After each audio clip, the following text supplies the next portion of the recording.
For some things, I have no words, and apparently the same is true for the Italian language. I labeled today's guest as a commercialista. No wonder he hates labels. He is actually so much more than that. Evidently, when someone has his credentials and ability to tax advise and prepare, the Italian language fails. There is no word, and although expertise at this level may come without that one-word description, it does come with a price tag. He assures me himself that the complaint we are most likely to hear after this podcast will be around expectations regarding what it costs to hire him. I'm challenging myself and all of us to consider what it might be to step over quarters to pick up pennies in this most important area of Italian taxes. If one person can have deep insight into the complexities of my life that might save me quarters, is it actually more affordable to hire someone else for pennies?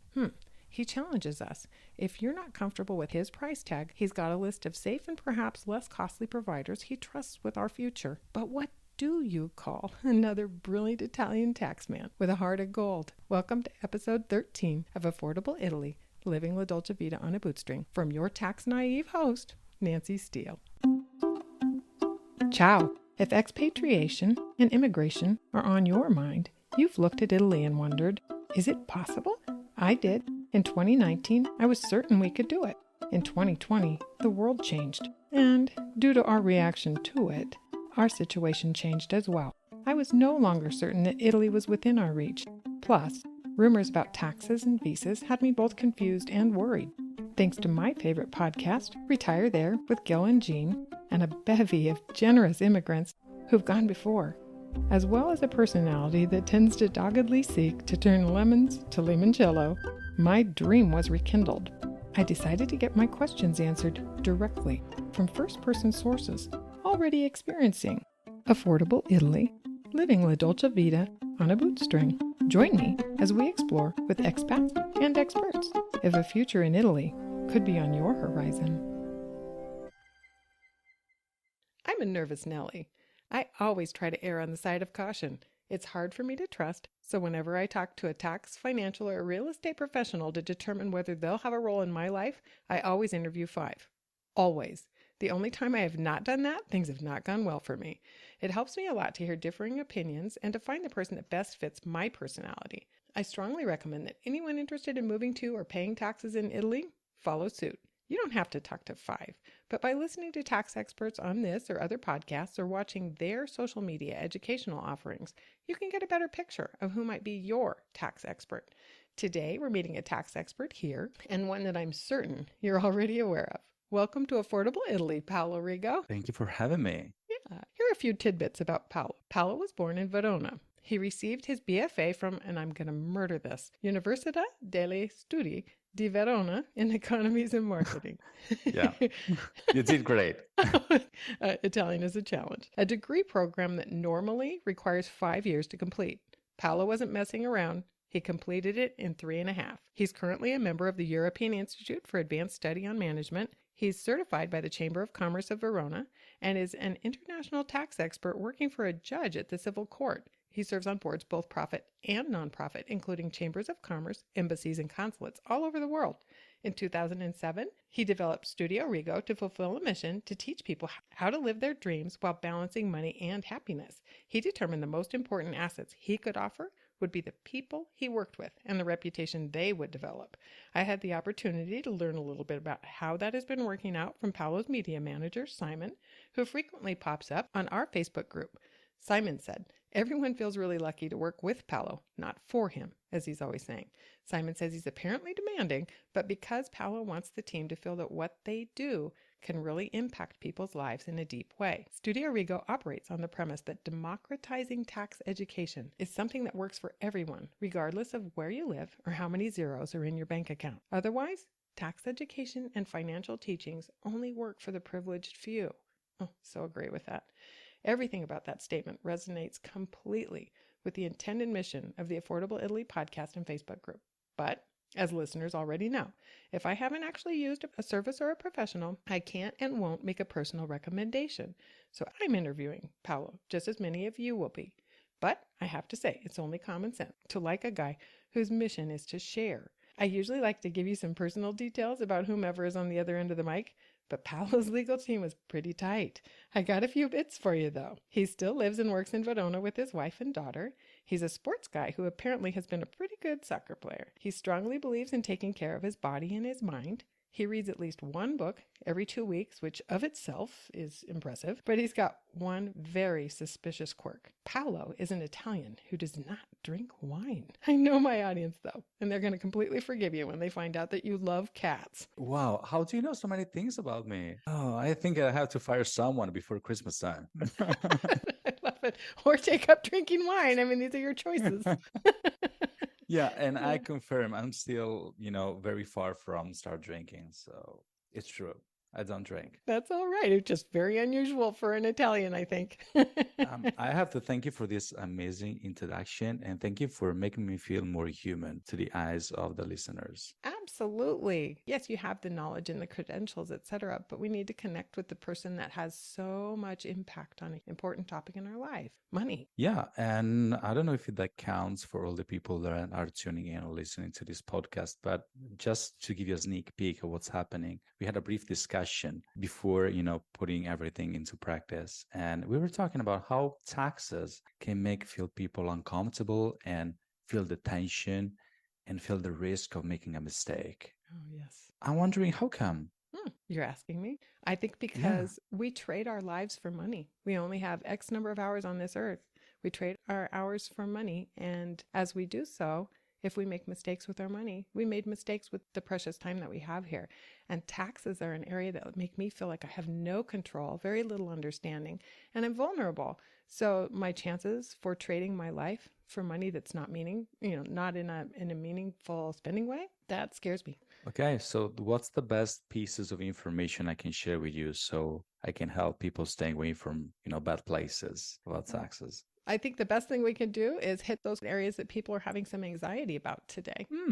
I'm all ears. Where do you want to start with? Well, we polled our Facebook group, Affordable Italy, Living La Dolce Vita on a Bootstring, and we also polled our sister group, Bill Champ's All Things 7% Flat Tax for Retirees. In those polls, we discovered 3 overriding topics. The areas are 1, dual citizenship and taxation. Number 2, the ever popular 7% flat tax for retiree. Had lots of questions. And the third is a new topic, and that is anxiety about what is happening with new potential budget changes and how that will impact people either planning a move to Italy or planning to take advantage of some tax regimes that could potentially change. So these were the 3 areas that I think were the most popular. Interesting. I love the topics. And let's start with the first one, dual citizenship. I never experienced that, but I can tell that when you move to Italy and when you start to feel you're getting, your ties to the legacy, to your grandparents, to your grandparents, citizenship is not a matter of,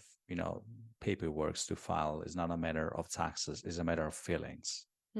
So I'm not able to put a label on feelings or a price on feelings. What I can tell you is what happens when you sign that piece of paper. Okay, of course you can vote. I don't know if you like Giorgia Meloni or not, whoever will be in charge when you move to Italy as president. But definitely there are consequences you must be aware before taking care about the whole process. And I can tell it's very tempting to rely to your home country. For example, you say, well, I come from the US. I know that they tax me based on my citizenship, so it will be the same in Italy. Okay, it doesn't work like this. So relax. However, there are a lot of details hidden in the paperwork that you're going to sign. First of all, I'm going to think about, for example, pension, retirement accounts, saving account, or foreign income. It really depends on the country where you come from. Okay, so what I'm sharing with you so far is just an average general overview. Most of the cases, if you come from a country that assign a tax agreement to avoidable taxation with Italy, there are some clauses, and generally there are Article 18, 19, 17, 18, and they speak about what happens about your foreign pension when you move to Italy as dual citizen. So most of the times, I'm talking about 99.9% of the time, so it's a very high percentage. If you get a dual citizenship, both your private pension and your public pension will be taxed. Conversely, if you maintain just the foreign citizenship, like the US, for example, a lot of government employment retirement, I'm talking about, for example, the 401B, the 403, a lot of retirement accounts that you can set up when you work under the government or any government division would be considered tax-free if you maintain the US citizenship only. Only, not as a So dual. do the math wisely. So what's going to happen is, well, you're going to have put everything in the taxable basket here in Italy. Mm. So the price of becoming an Italian tax resident will be twice, three times, or 10 times as much. Wow. And then, yes, probably you may say, well, but I just signed for the citizenship, but I'm not a resident yet. I hear this very often. They say, oh, I just signed a couple of pieces of paper, but I still maintain my center of life. I will keep spending 184 days in the US. Okay, let's assume you do so and you just want to grab the dual citizenship. But are you sure that you haven't signed to the, for example, to the anagrafe yet because you have to give them a legal address? Are you sure that you haven't opened, for example, a bank account that could trigger some tax liability or leave some clues to the revenue agency to shake you a little bit for taxes? So it's not just the citizenship only, it's all everything that you're asked to do to secure that citizenship. So before, for example, get in touch with an immigration lawyer, and I know a lot of good immigration lawyers, by the way, Okay. just ask them, okay, let's assume that I will do everything that it takes to get the citizenship. What else do I have to sign and where and for how long? Those are the questions that probably will make them, shake a little bit because they're not prepared, but it's your due diligence. Yes. Ask what's behind. What is the domino effect that will start once you sign for citizenship? There were tons of questions about specific retirement accounts and how they would be treated as dual citizens. And this is part of that anxiety. Yeah, let's say that generally speaking, once again, I apologize in advance if cannot give you the list of foreign pensions that cannot or can be taxed because it's very complicated. It really depends on your fiscal status. Okay. But I'm talking about, for example, the so-called Social Security. They will be taxed no matter what. I'm thinking about the 401k, the Roth IRA. A lot of people complain about the fact, for example, that a retirement account or a pension is considered tax-free in one country and then suddenly becomes taxable here in Italy. Yes, it feels like double taxation with a Roth. Yeah, and it's very unfair. Exactly my words. I know that. Yeah, it's very, very unfair. But once again, and I keep on saying this, you don't have to hate the player. You have to hate the game. Rules are there. For example, the agreement that the US and Italy signed, I'm not saying that it's older than me, but it comes from the late 90s. So take a look before committing with the whole process. Take a look. Speak with the immigration lawyer. Speak with the CPA here in Italy and ask him, what's the price of me getting dual citizen? Okay. Because, for example, I could be working for a government 42 years of my life. I could plan to receive a tax-free pension, and then just because I want to become a dual citizen for whatever reason, I have to give away 30% of my income for the following years. Is it worth it? Right. So a comparison kind of scenario from a tax perspective. And of course, you could add into that then healthcare and benefits that come from the dual citizenship and compare apples to apples and oranges to oranges. Definitely. You can do it before. Yes, absolutely. We did have a point on here to define a pension. Would now be a good time to define a pension? Yeah, that's a good question. Okay, let's start with you because I love talking to you actually. You what? If you tell you, yeah, I love talking to you. Thank you. You're making me feel much better about taxes. Oh, I hope so. Okay, let's assume that you and I are talking, sitting in the bar, having a coffee, okay? And I ask you, if I tell you pension, what is the first imagine, the picture in your mind right now? Pension. What do you think about? Well, as an American, it's a little bit different, I think, or at least from my perspective. Pensions, as I grew up thinking about them, were what my father had. He worked for a company that for the rest of his life paid him X number of dollars based on what his original salary was, and it came from that company. I'm sure it was paid through some sort of a trustee kind of a company. In my life, we have seen that type of pension go away in America.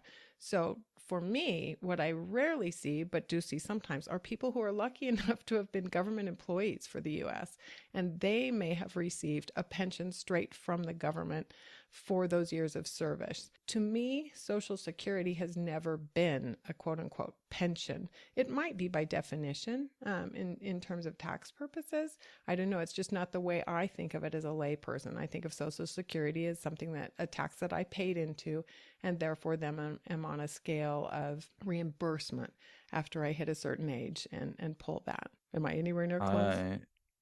Yeah, your definition totally makes sense. I can tell you what happens behind the scenes with the revenue agency. They struggle with this definition a lot because every country has a different way to pay people retired from work. It could be a lump sum, it could be on a monthly basis, it could be 3 installments, it could be something that you get even if you're working because you turn a certain age.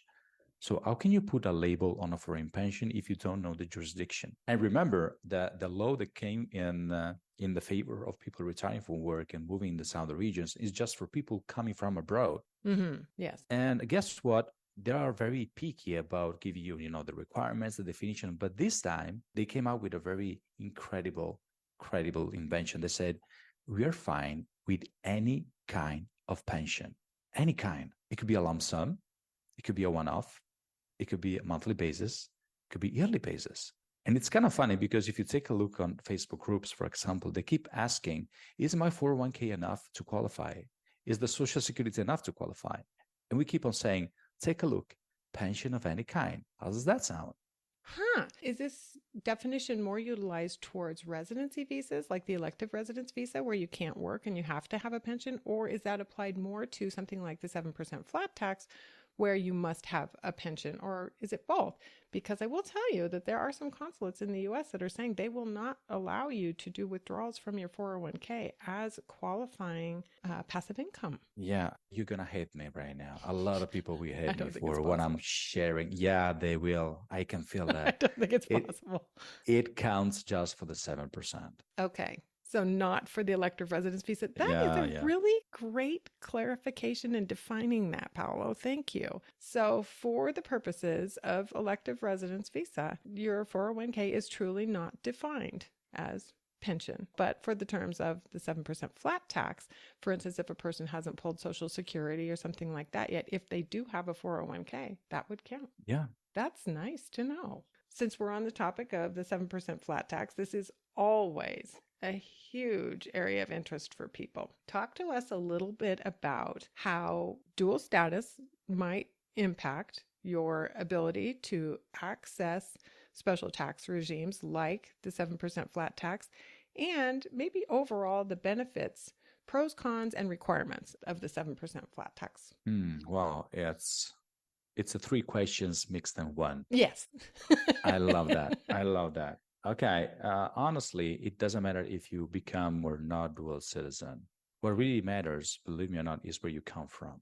Okay. So you have to watch your back, if that makes sense. One of the main requirements, and then this is something that you cannot hear aloud on the internet, is you must come from a country that already signed an agreement with Italy, or let's say a country that is part of the so-called tax information exchange agreement. Let's say that there are, just to give you a picture, there are several countries sitting on the same table, and they like to share and exchange information about mutual taxpayers. If they sign an agreement, they're fine because they know what kind of pension you're receiving. They can, and of course, when I say they can, they possibly can get in touch with the source of information and double check that actually, for example, you're receiving a Social Security, you're receiving a pension, if they want to make sure.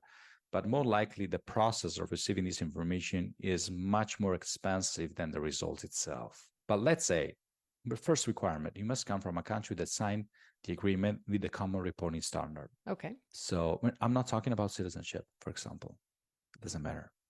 And then you already know the population limit, 20,000 inhabitants, all the cities, that were under the earthquake list and blah, blah, blah. Except for those that are over 20,000.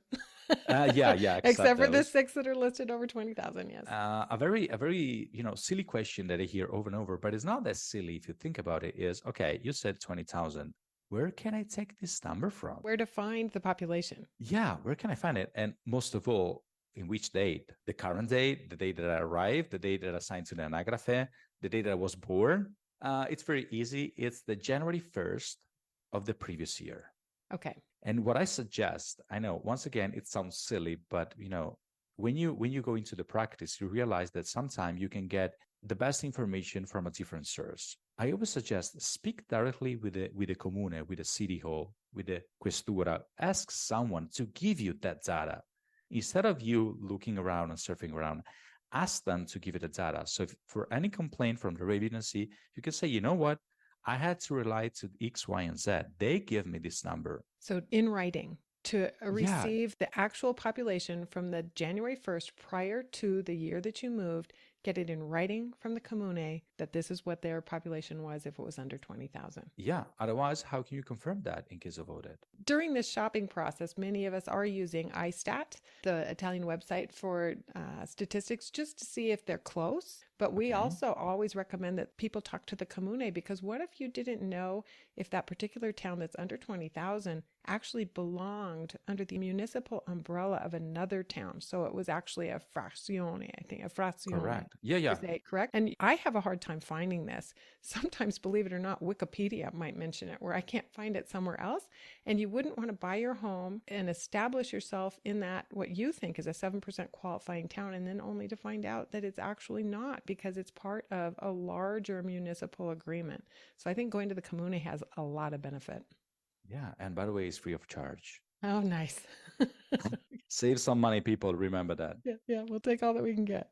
And by the way, you don't have to worry about this information as long as you stay in one place only. Meaning That if you move to, let's say, place A, and the population limit 2 years from then, goes to 50,000 or 100,000, you're still fine with the requirements because you haven't moved yet. But if you move to another city with a population limit less than 20,000, you have to do the double check again. right, you could end up in the same problem with the umbrella. Yeah, you don't have to basically follow the ghost towns, the ghost cities, as long as you stay in the south. You can stay there, no problem. And as you know, the benefit, well, was intended to last 5 years. Now you're lucky because they extended to 10 years. So it's a no-brainer. And something that I haven't read anywhere, but I think it's good to know, is what happens if you're signing in the 7%, you stay there for a couple of years, and then you pass away. Oh. What are going to do your heirs in your tax return? Can they still apply the 7% on your behalf,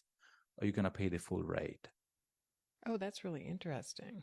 One of your heirs can file your taxes on your behalf for that given fiscal year. And yes, it's a big green light from the rate agency.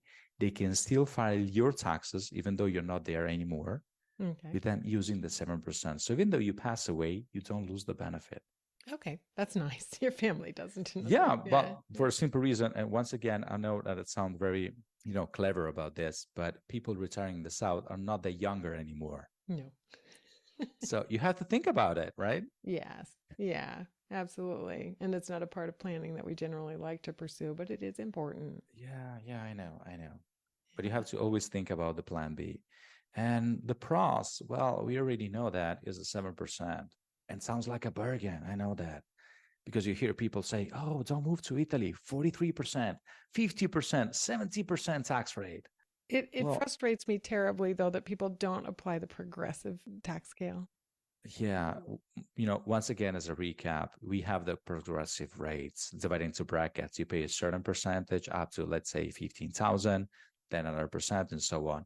You will pay the 43% on the part of your net income that we will see that a certain threshold, 50,000. Thank you. So It's not a flat tax. Exactly. It's not a 43% flat tax over 50,000. And so many people mistake that, but go ahead. Yeah. And you get rid of the wealth tax. So you don't pay, for example, the 34 euros for the foreign bank account. You don't pay the 0.2% on the investments. You don't pay the flat percentage of 0.76% on real estate, but pull the brake on.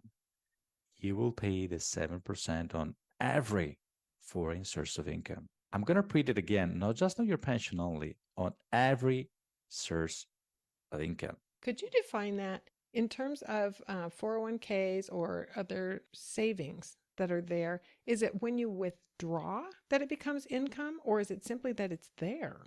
It's not 7% on the accounts that are there, correct? It's 7% that you would pay on what was withdrawn and became income that year. Yeah. And something that I hear very often is, do I have to pay the 7% on the money that I withdraw from a checking account or a saving account and I put in the Italian bank account? Of course not. It's your own money. Okay. Sometimes the logic works. Sometimes. Don't get used to it, okay? Exactly. What would make the 7% a bad deal for an expat? This is the big question. Yeah. What would? Yeah, it seems like I don't know, the secret formula for everyone. How That can you beat sounds that? good. Yeah, sounds better than Yeah. even the lowest income strata of the progressive tax rate is more than that. Yeah. I mean, all the cons is just you have to live in a small place and you have to stay for the majority of the year in the fiscal year in the South, and that's it. But still, a lot of people could leave money on the table. They could regret it. Sort of like Why with is that? citizenship. Maybe Yeah, they not only. I'm going to give you some clues. okay. Okay, a couple. Let's play a game. Okay. Are you better off by paying 7% on 1 million or 23 or 43% on 1,000? Oh, we'll take the See? 23% on 1,000. Yes, yes. Yeah. So it's not about the percentage that you apply, it's the basis that you apply the percentage of. There is a book that I really love. It's called The Compound Effect. Okay. So I invite you to read it, by the way. I'm not getting paid for that, but let's take a read. Okay. The 7% is a good deal as long as it's the 7% only. Because remember, the 7% is something that you apply on top of foreign taxes paid. I'm going to say it again, guys, okay? Yeah. Listen carefully. You pay the 7% on top of foreign taxes paid. So let's assume that you make 100,000, okay? I hope that you're making 10 times as much, but let's take a round number. 100,000 and you pay 20% in the US in this case. At the end of the year, you're going to pay 27%. Oh my goodness. They don't get to write off the 7% against That's right. their dual tax That's treaties. right. Situation is not in motion there. Yeah. This is how it works. This is how it works. I hear a lot of times people complaining about this, but it's very clear. They say the 7% is an alternative tax. So there is no deduction, for example, for home improvements.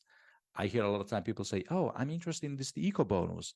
I want to buy some furniture. I want to redo, my bathroom. I want to add some more value to my apartment." You cannot deduct anything. No deductions. No deductions for home improvement. No deductions for medical expenses. No deductions for educational cost. So see how things can change. Okay. This is huge. It's a standalone additive tax to your It's on US top. This taxes. is what happens in Italy. I hear a lot of clients that have I wouldn't say the privilege, but they can find a way to do flip side, the opposite. They can use the 7% as credit against the taxes paid in the foreign country. They But the can? problem is, I cannot guarantee that. It really depends on what the kind of information that you may receive from other jurisdictions, and I don't have the knowledge. So in Italy, I must confirm, and I know it sounds very annoying, that you pay the 7% plus the taxes really paid in your home country. You can find a legal way to deduct the 7% against the taxes to be paid in your home country. God bless you. Be my guest. Do it. Having a US accountant working closely with an Italian commercialista is probably important in this kind of scenario. Well, it's always important to have someone speaking to each other because it's very boring and it takes a lot of effort to bring information back and forth. I know what it feels like. Mm-hmm. So if you have someone able to rely on the same information because they speak the same language, right? Yeah. Numbers on numbers, they could find a way to mitigate the risk and get the credit in the foreign country. But Italy does not give you any permission to use foreign taxes paid because once again, they confirm in the same press release, it is an alternative tax. So very often people that are, let's say, smart and wise, they say, hold on, I know 7% sounds good. Let me do the math. What happens, for example, if the US rate is 20% and in Italy I have to pay 23%? Maybe I'm better off by the regular rate, so I'll pay just 3%. Yeah, fascinating. So there are ways that the 7% flat tax can hurt you. Yeah, I know. I really suck at marketing, but I can tell that, if you put two numbers on the table, you put 7%, you pick 23%, everyone could say, oh, give me the 7%. Right. But when you have to measure something in life, when you go to the restaurant, you have to get a comparison, a context. I hope that I gave it to you. Yes, you did. Thank you. I'll definitely do an appointment before we get to the point of pulling the trigger and be having a commercialista compare what our scenario would be if Yeah. the 7% flat tax is still there to compare with. That's a good question. That's Yes. a good question. Yes. Let's talk a little bit about that if we're ready to transition. There are some rumored changes happening across the budget in Italy, which will be voted on in the near future. When do they vote for that? I can give a straightforward answer, but if I have your permission, I would like to play Godfather for just a few seconds. Absolutely. I'm gonna make an offer that you really can't refuse. Okay. Would you like to address this budget law that, by the way, must be approved by December 31st? Or you want to talk about the definition of legal and tax residency? Oh, let's talk about definitions of legal and tax residency. I knew that. Thank you. I knew Okay. that. Thank you. Okay. Okay. Well, I bet that you have more experience about questions that came out from the internet about that. What triggers more headache about this concept of legal and tax residency in Italy? I think people are concerned right now about two opposing factors. One is most of the time you hear people attempting to avoid tax residency when they first move to Italy. They're hoping that they can get, 5 months or whatever of living in Italy without having to be responsible to the Italian tax regime. Mm-hmm. But currently, I'm hearing a different voice, and that voice is, oh no, if things are going to change by the end of this year, do I need to become and can I become a tax resident in Italy for 2023 to be able to take advantage of tax regimes before they change or go away? So this is a new concept to me. I've never seen people talking about wanting to become an Italian tax resident sooner rather than later. I think it's all about the FOMO, fear of missing out. Absolutely, FOMO. Yeah, well, it's kind of interesting because people think about tax residency. Of course, let's start with the easy one. Well, legal residency is when you sign to an anagrafe. That's it, and there's no difficult part about it. If it's something official, if you become legal resident because you sign to an anagrafe, or let me try to rephrase myself, when you ask to an anagrafe to give you the certificate, because there is always a timing of waiting before you get, the officer checking if there is a bedroom, a bathroom, or whatever. Yeah, that's official. So it's the date that you apply. It's the date that you ask for that permission. Yeah. It's not the date that you receive it. Yeah. And it goes with the same, for example, when you get a long-term permission to stay or a short-term permission to stay, when you get a citizenship, everything official, it's very close to give you the legal residency. And it's based on facts.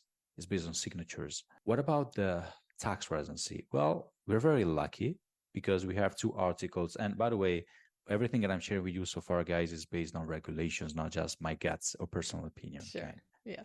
I will use a couple of friends. One is the Article 2 of our tax code, and the other one is the Article 43 of the Civil Code. The Article 2 says that someone is considered, listen carefully, this word consider, tax resident if you're a legal resident for more than 103 days, or you stay for more than 103 days. It's an assumption. So based on my experience, if I'm going to stay less, I can prove that I've been a tax resident because it's until proven otherwise. If I stay longer... Repeat that again. Yeah, no problem.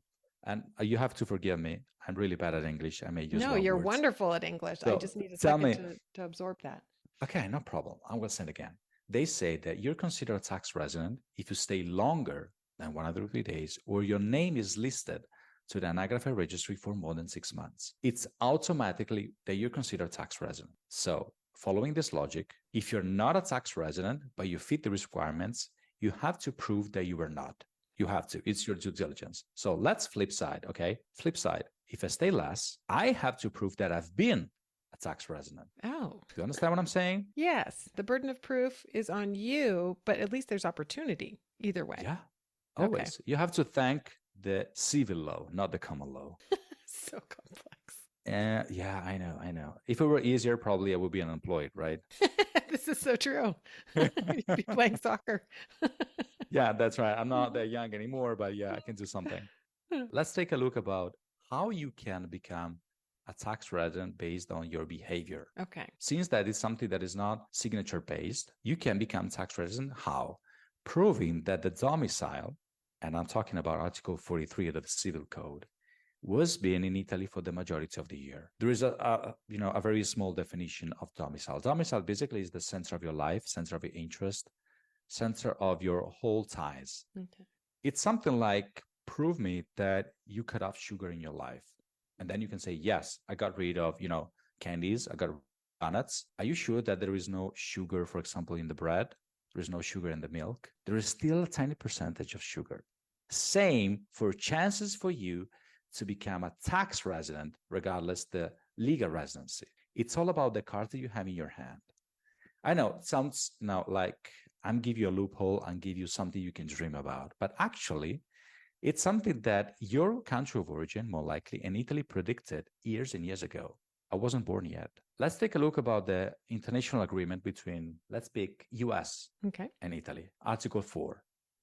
They say, Article 4.2, sorry. They say that in case you are a dual tax resident, you must decide what your center of your life is. You will pay taxes in one country only. Why did they say that? Because two countries could consider you a tax resident based on different factors. One country, the US, could consider you a tax resident because you're a citizen. Italy could consider you a tax resident because your name was listed there for more than 103 days. Okay. So where your tax residency is, your call. Wow. Now, just to clarify, if I haven't lived in Italy for 184 days of the year, I could still prove that that was my domicile if I have the right proof to do that. Yeah. I'm going to use, with their permission, my wife and my daughter. Okay. Okay. Let's say that, of course, I'm stretching the logic right now. Okay. Don't take my word for that. Let's say that I'm based in Verona. Okay. I live in Verona. My first property is in Verona, but I love New York City. And I bought a flat there. And I moved there on January 2nd. And then I got sick. And I had to stay there until December 31st. And then I came back. 362 days abroad. Based on the definition of tax resident, if also I register to IRE, the Registry of Tax Resident Abroad, based on the records, based on the definition, I wouldn't be a tax resident of Italy at all. I should be a tax resident of US. But where do you think my ties are? Depends on what you have back in Italy. I have a property, I have a bank account, I have a motorbike, I have a car, I have my family, I have my parents, I have my investment account, I have my soccer club card, I have my friends, where my center of life is. And this is why when it's based on the definition of where you've been tax resident, they don't apply just the local rules. They apply the so-called tiebreaker rules. Oh, wow. It's a list of things that can define your tax residency based on the whole package of your life, not just one number, more or less than 150 days. Okay. Now let's look at the opposite, though. I want to be a resident of Italy within 2023. And I only vacationed there maybe 2 months earlier in the year. But now I really, really want to take advantage of 2023 from a tax standpoint. If I don't have proven center of life, is there any way to trigger tax residency in an emergent manner for 2023? I don't like answers based on black or white. Okay. Let's say the chances are slim or none. I'm a straight shooter about this. Okay. However, if you can prove, for example, that you stayed instead of an Airbnb or Booking.com, you stayed on a temporary rental agreement, like more than 6 months, for example, even though you used just a couple of weeks, maybe you're giving me some, joker card to play on the table. I'm not saying that it's possible, okay? Don't get me wrong. Yeah. And don't cut this phrase on the post edit. No, I will not. I love disclaimers and I understand completely. But it's possible. Once again, it's all about details. And on the side, and this is my admonition for all of you, never compare, because what could work for you couldn't work for the guy next to you. Okay. And flip side, if you see someone failing a tax residency test, maybe you can pass it. Okay. Is there time for somebody to try and do that and salvage what they want to salvage for the end of the year? They have time until December 31st. Maybe they already have, the blood sugar that is much more than the average and they don't know. Okay. This is true. Maybe they do have ties. Yeah. Maybe they do have everything, based on their records and they're not aware. It's possible for them. So pursue it and do your research to find out. Yeah. And please consider this as a test. So put a cap. on everything. You will face, and I think this is something we can address during this conversation.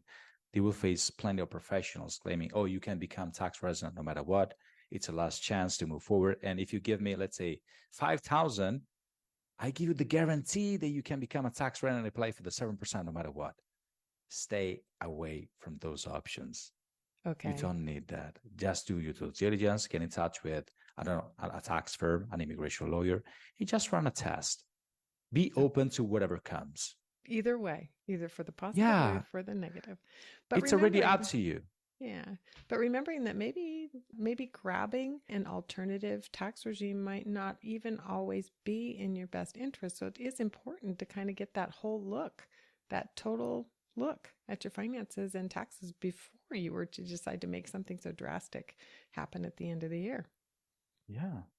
So this leads us to the overriding anxiety that's occurring across all the immigration groups for people looking to move to Italy. And there have been obviously some news articles that had happened. This is November 23, 2023. Happy Thanksgiving to anyone who's celebrating Thanksgiving. There have been some news articles recently that have shared some potential changes to the Impatriati regime. I know people are concerned about the 2,000 euro per person application of a fee for healthcare. That's not part of today's topic, really. That's more of a residency issue, probably. But the other thing that has happened that kind of raised a little bit of hair on the back of my neck was you did mention in one of your videos 7% in one of those potential, that anything can happen between now and the end of the year. The 7% could change. So speak to us a little bit about what you know about what potentially could be happening in the world of Italy's tax regimes and budget laws, and how we might respond to that. I hope that I will not get sued by Giorgia Meloni or party about this, but I'm not sure. I'm an accountant myself. I hope you can tell from the way I speak. So I'm not sure they have enough resources to cover all these, promises that they came with. So they have to cut something. And as you can tell, the 7% or any tax benefit, any tax break given to expats moving to Italy needs resources on the other hand. It's about the resources. If you give a discount to people coming to Italy, you have to charge someone else more. It's a balance. It's pretty easy to understand. This is the reason why they're giving less to people moving to Italy, because they don't have enough resources to cover it in the long run. I'm pretty sure that the 7% will still be there. So don't rush. Don't pack everything, and don't forget about your wife because you have to jump on the plane. Relax. Rush is the number one enemy for your taxes in Italy. Remember that. What is? Rushing in general. Rushes, yeah. Yes. What could happen is they could, reduce the years of the benefit. Instead of 10 years, you could get a 5 years break. They could reduce the percentages. Instead of 70 or 90% off, more likely we'll get 50% back. They could increase the number of years that you have to stay committed to stay here in Italy. I'm talking about the Impatriate regime right now, shifting from 2 to 5 years. And maybe they can give you more restrictions, more requirements to fit in order to leave some people out of the door. But once again, I should probably wear my fortune teller cap to tell you what happens. Yeah. Could you break the Impatriati regime down a little bit for listeners? Because I think a lot of people don't actually know what we're talking about when we talk about potential changes and what has been said in the media. Okay. Well, are you talking about the current regulation or what's going to happen more likely? Both. Define what somebody would currently be looking at, taking advantage of if they were to apply that regime, and then explain what could potentially be changing. Okay. Before sharing this, we started this conversation, off records. And I promised that I would do my best to make this nice lady laughing at the end of this conversation. So I'm going to use a metaphor, okay? Okay. In 2016, you were an expat and you were sitting on the table. You were a brilliant guy in your 40s. And there are two ladies sitting at the table with you. One is Portugal and one is Italy. They're desperate. They're doing everything that it takes to get married. So one is saying, move here, I'm going to give you 0% taxes for 10 years. And Italy says, how can I beat that? I'm desperate. I'll do whatever it takes. Okay, let's move here. I'm going to give you 90%. 90% if you move here for 10 years, okay? As long as you stay here. It doesn't matter how much you're making, 90%. Okay. So translating this into numbers, Italy was trying their best to attract people from other countries. And they're giving you, I'm saying they're giving you because it's still on, they give you a discount on the tax basis. So if you're making 100,000, for example, you still apply the regular brackets, the 23 to 43%, but on the reduced basis, 30% or 90% if you move in some other regions. And by the way, in the latter, you don't have to respect the revenue limit population. So that's very interesting because it leaves more opportunities on the way. And you can get the extension if you buy a property, if you have a kid, to 5 years plus, so 10 years in total. It's very interesting, but however, on the flip side, you have to prove that you've been abroad in the last, let's say, couple of years. You have to stay committed to Italy for at least a couple of years. And most of all, there must be a close connection between your arrival and the day you start working remote or working here in Italy. But definitely for young people, for people that are still working and have the privilege of the opportunity to get a job opportunity here in Italy or keep working for the same company as remote worker, it's a no-brainer. Yeah. So yes, it's a good incentive. And Italy is still desperate, by the way, but she doesn't have enough resources. So she's saying, let's do it. But this time I'm going to give you 50% back. Okay. Are you still okay with that? That's the best Will I can you still do. date me? Yeah, I'm still or okay marry with me. that. Will you still marry me? Yeah, since that Portugal in the meantime, left the table because she's not able to afford you anymore, there's a higher chance for you to get married to Italy. Who knows? Oh my goodness, what a fantastic analogy. I never saw Italy as a desperate woman seeking marriage, but thank you. This is how it works. Yes, yeah, absolutely. So, Paolo, I thought that Portugal took theirs off the table because they had gotten married, life was good, there were many children, they were receiving income from all the immigrants that moved there. Not so much so. It's actually a stressor to these governments when they offer us tax incentives. It is because basically they're giving you a free ticket for the ride.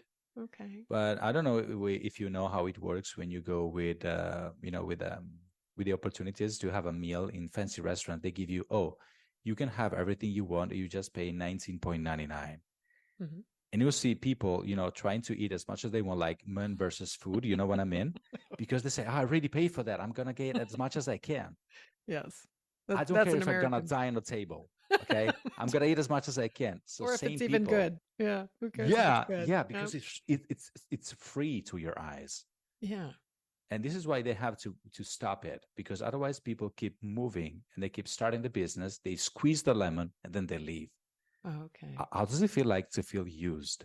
Right. Well, then you're the gal standing in the dirty wedding dress with no groom next to you, right? Yeah. Yeah, I'm gonna play, a dirty joke right now, but we are adults. How does it feel like, when you have, a fancy dinner with someone, you have a romantic night with someone, and then after a couple hours, she said, "Okay, I'm gonna leave. I have to wake up early." You just got jilted. You feel used. Yeah. And this what happens. Okay. With this country giving you these tax breaks because they don't have resources to cover it. They want to convince you to stay here longer. But as I keep on saying on our social media and my people, there must be a balance between money and happiness. And a lot of people move to Italy and they're happy because they pay less. Yeah. Oh, but maybe not so fair to the people who were there before, the people of Italy, if they're actually ending up shouldering the burden that we can we shift to the next topic, because as you know, I'm here since 1983 and never got a discount for the loyalty. Oh, no. I'm so sorry. I think the idea is that we'll come and spend, that we'll spend enough to make up for that, but yeah, I don't really understand how the money shifts. Yeah. No problem. You understand how it feels like for us to keep talking about incentives for others. Yes. And they keep on staring you using the benefit. Yeah, that you're shouldering that. Oh my goodness. Absolutely. That's not nice. That's not nice. Have not looked at it from the other side. All. Thank you for that. Yeah, thank you for that. Okay, great insight. Are there some deadlines that we should be thinking about that you can't miss or you'll lose benefits? Yes, there are always deadlines. And it's kind of funny here in Italy. and I can tell because I live here, they give you deadlines, but the time that you need something by a certain date, they stretch it. They have the permission to play with the time, with a calendar, but you have to fix the date. It's very unfair from my perspective. When you also deal with, for example, with entities such as a review agency, the questura, the comune, the town hall, they always like to play the game like, oh, it's not on me. I don't know how much it will take. I don't know where you're going to get the certificate. I will let you know. Okay. But flip side, you must file your taxes by a certain date. If you don't, they're going to charge you. Yes. Okay. It's very unfair. So what are the dates that you have to save and circle on red on your agenda? Well, I would say the end of June and the end of November of the following fiscal year. I'm going to say it again, following. Is it clear enough? Yes. So no one is going to give you the tax bill once it land or the following month. You pay taxes by June and November of the following calendar year. And you better do that. And this applies also if you do want the 7% flat tax regime. This also qualifies for your residency in the right comune that would trigger the 7% flat tax potential for you, correct? This was Correct. a misunderstanding that somebody just clarified for me recently. I thought you had to move to the 7% flat tax, like as in, land with your suitcase in the 7% flat tax town. And this was now where you're going to be able to apply for that. But in fact, you could actually move around Italy a little bit from, say, November or actually June, the end of June, through that whole next 18 months to be able to land in your 7% comune, to be able to trigger that. There's always some flexibility as long as you can prove that you spend the majority of your first fiscal year in that comune, in that town hall, in that city, Okay, with the population limit and blah, blah, blah. Good clarification. And a lot of times I hear people that, they I don't know, it's kind of funny. I love speaking with people. I love what I do for a living. And they start with a louder voice and then they go quiet and say, do I have the permission to rent a second place and move there if I don't like the city? I say, what do you mean? And they go louder and they say, well, if I don't like my city anymore because it's a crowd of, old people and I want to move to Florence and I want to actually live in Florence, am I allowed to do so? That's a good question. I'm a tax consultant, so I'm not able to provide any sneaky ways. And I bet everyone listening right now is able to read between the lines.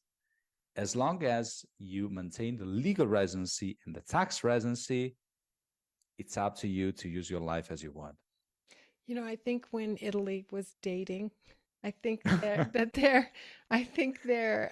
they offered that, assuming that the morality would be there. I'm sorry to say that. I know it's very unpopular when I do, but I believe that they actually expected people to live and spend their money in those 7% flat tax qualifying towns. And I unfortunately think they overlooked that as a loophole. And I do think that people do just that. They move out of the 7% comune that they're in, and they're actually living and spending somewhere else. That bothers me. And I could see, if there are potential changes coming on the horizon, maybe some folks have kind of helped. Yeah, it's all about you, your headache. Let's say that if you want to behave like how the program was meant to be, you should stay there for the majority of the time. Yes. No one can deny the right for you to move everywhere, not just in Italy, okay, even in the European Union or everywhere, for example. But remember that you benefit from a huge discount, so you should give something back to decide how and what. Yeah. And what do you value? Do you value those places that are beautiful and need your money in your life? So yeah, definitely. We're desperate. I can confirm that. Well, I'm willing to date and marry. And stay loyal. And stay loyal. Yes, absolutely. Okay. Well, does that lead us to some time for questions? You still doing okay on time? I have something to share with you. Let's say for instance that you forget about filing your taxes. It may happen. Okay. You have 90 days to fix that. So if you skip the first deadline because you forget about this or because you had something more important to deal with, you have 90 days to fix that. But hold on. If you miss that last opportunity and you screw your first fiscal year, you're done. There is no benefit for you anymore. Okay. The first fiscal year is the milestone, is the key for the following 9. So at least behave for the first one. Well, you know what? I'm gonna let one of you guys do that for me. We're gonna be in constant communication when it's my turn. Okay, I think we're missing something. When to hire and when not to hire professionally. This is good. Yes. This is something about it. Considering that I run a business myself, it sounds like I'm selling against what I do for a living. Mm-hmm. I know it's kind of funny, but remember that we are human beings. Yes. We're not just, we don't run around with a dollar sign on your head or with a euro sign on your head. We're human beings. So a professional, a tax professional or an immigration lawyer is just someone that you have to pay, not because other people tell you to, or because you feel like you have to, but because you have to. You have a need to satisfy. And there are different levels of professionalism. There are different levels of quality. There are different levels of responses and answers that you can get. As I said at the very beginning, if you need just to check if there is an opportunity for you to become a tax resident, you don't need to spend that much. It's just a simple case. It's just a list of questions, details, and then get an answer. And following from that, you must understand even how there is a tax firm that is a good fit for you. Mm-hmm. Flip side, let's say that you found the best tax firm ever. They speak the way you love. They dress the way you love. They are right next to you, so you don't have to take the car to speak with them. And very often, they lock you in a 1-year engagement. This is what happens because they want to secure the money, right? Oh. They see an opportunity. They want to catch you. Mm-hmm. Like you eat what you catch. You eat what you kill. This is what happens in the business. Oh. But let me tell you something. How can you engage with someone? How can you marry someone deciding at the first date? Right. So my piece of advice is start always with a small engagement and see how they behave, if they respect the timing, if they respect the timeline, if they give you what you want. I'm going to give you an example. Very often people say, I need a tax return, and then they stop. I need a checkup of my residency, and then they stop. I always play this kind of game. I say, okay, let's assume that you just need a simple tax return. Okay, tax return, 2 words, very easy to understand, right? Okay, let's play a game. Let's draw a knife. Let's draw a knife? A knife, yeah. Why do we want to draw a knife? Because how many ways there are for you and I to draw a knife? How many ways there are to draw a knife? Yeah, several. Okay. It could be something that you use to cut the bread. It could be something that you use to cut a pizza. It could be something that you use to cut a piece of meat. Yes. Different lead. Okay. But it's still a knife. Yes, that's true. How many ways there are to file a tax return? Maybe you need just a recap. Maybe you need someone explain to you how reach that number. Maybe you need someone to grab the numbers on your behalf. Maybe you don't need to file your taxes because you're not a tax resident. How do you know? Get in details and be demanding. Okay. Don't be fine with what they have. Okay. Be obsessed by getting what you need. Does it make sense? And so protective of yourself as well. Like you're saying, yeah. vet the person you're trusting with your money because you're trusting them with part of your life. Yeah. And making decisions is so risky in life. Mm-hmm. I mean, for example, when I go to the restaurant, and this is something that drives my wife nuts, I take between 15 to 20 minutes to take a look about all the menu. Mm-hmm. Because I see, okay, if I take this, I'm missing this one. What if it tastes better? Okay, let me take a look at other tables to see what they're trying to have, okay? Sure. And you try to guess if it's that one that you want to order, okay? Mm-hmm. If you feel the risk of just ordering a meal that, I don't know, it's $20, $25, let's translate everything into 1,000 agreement, 5,000 agreement. It's so risky. What happens if you make a mistake? What happens if you trust the wrong firm? So let's break your needs in small pieces and just start with a couple of questions. Try, as you just said at the very beginning, I love that attitude. Try 5, try 6, and compare data, fees, and trust your guts. Yeah. Yeah. So important. Someone recently reached Yeah. out to me to tell me that they had a commercial lista that was recommended to them. They had no other contact with this person. She submitted all of Hmm. her tax information to the commercial lista. They wanted her Okay. to submit the full amount of tax to them, which then they would pay to the agencia. Does this sound normal to you? Because in the US, we would never submit our money to a commercialista or an accountant to pay for us. Never do that. Never do Yeah, that. it, It's it very felt a little, risky. yeah, it felt a little odd. So this was an example where I think it would be really important had she had the ability to vet that person that she was using a little bit more so that she could feel more comfortable when things were different than what she thought they would be. Super Yeah, and by important. the way, just because it's a very useful topic, this one, you don't need an Italian bank account to pay your taxes. You can go to any post office or bank office and pay that form using also a foreign credit card. They don't care as long as you give them money. As long as you give the money. Okay. Good. And this is something also that I would like to share with all of you. It's fine to feel scared and to not be able to understand completely all the information that you may get from a professional. It could be a lawyer, a commercialista, whoever.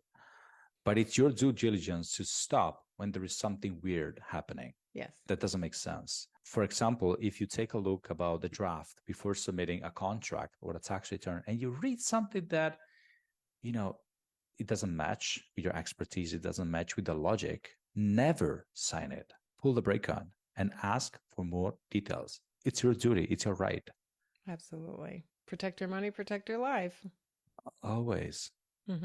We do have a few listener questions if we have time for those. Sure. Okay, and some of these I know you've already clarified in conversation, but it's sometimes nice as a recap. If a U.S. dual citizen, dual U.S. Italian citizen, and his non-dual wife are wanting to pay for private health insurance for her while they're living in Italy, is that normally a write-off? Okay, it really depends on the private insurer itself, and I can say piece a lot of people off about this topic. Okay. Let's forget about any huge deductions you may get in your own country. Okay, Oh, that fairy tale is dead once that you landed. The best deal you can get here in Italy is a percentage of those huge expenses, like 19% of that, and most of the cases they give you a cap. So you can deduct 19% up to 500, nothing more than that. oh my goodness. So if you're doing something for tax purposes, don't move a hand. Does it make sense? Gotcha. Okay. Health insurance and write-offs, that's eye-opening. Thank you. I didn't realize it would be so small. Yeah, it's just, nickel and dime. Yeah. One listener would like to establish residency in her ancestral comune in Tuscany. She says, my fear is that if it goes beyond July 3rd, even though we weren't allowed to work during the process, would that mean that my 7% option would be off the table? And how, if at all, would it affect the 30% option if I chose that? What is the timeline once in Italy for signing up for these? So her question really has to do with landing in Italy temporarily in her ancestral comune of Tuscany. She wants to be able to move south to take advantage of either the impatriati regime or the 7% tax regime. What does she need to watch out for there in terms of timing? If you address that, let's assume that she has the chance to register with the anagraph in the very first time in Tuscany. She doesn't have any more time to register for the majority of the fiscal year in the south. So I don't see any chances of winning in this case. Okay. But of course, I'm basing everything on what I heard so far. Right, which isn't much, but that's good to know that if you wanted to access your citizenship rights from a non-Southern comune, it might be best to do that very early in the year. Yeah, in the first semester. Yeah. One woman writes, we own a condo in Italy, and as a dual Italian citizen, will I be considered a tax resident because I own a property if I stay longer than 90 days but less than 183 days? And this could go into that discussion that we had about proving. It's up to you to prove whichever way that you want it to go, correct? Yeah. Okay. I would like to ask this, lady or this gentleman, if they bought the property under the beneficio prima casa or not. just for all the people tuning in this topic for the very first time, there are a couple of options when you sign the deed in front of the notary. They're going to ask you how you're going to use the property. Are you going to move there somewhere in the future? And very often they offer you a couple of options. One is you pay 9% registration tax, and the other one is 2%, but you have to basically commit to move there as tax resident within 18 months.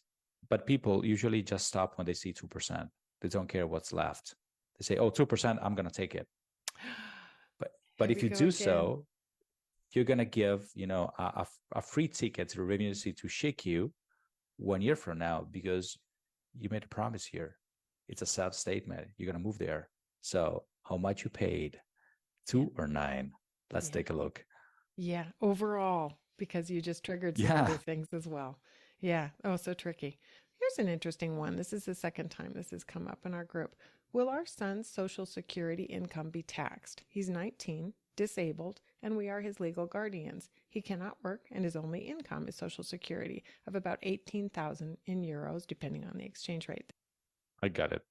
Well, for once, I can tell the taxes are fair from this point of view.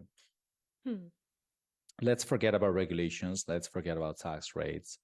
How would you consider a pension that is gotten from someone that has a disability? Income or support from the government? The way it ought to be, support from a government. That's right. So it wouldn't be considered personal income here in Italy. Okay, that's wonderful. And again, the Italian heart does sometimes show up in taxes.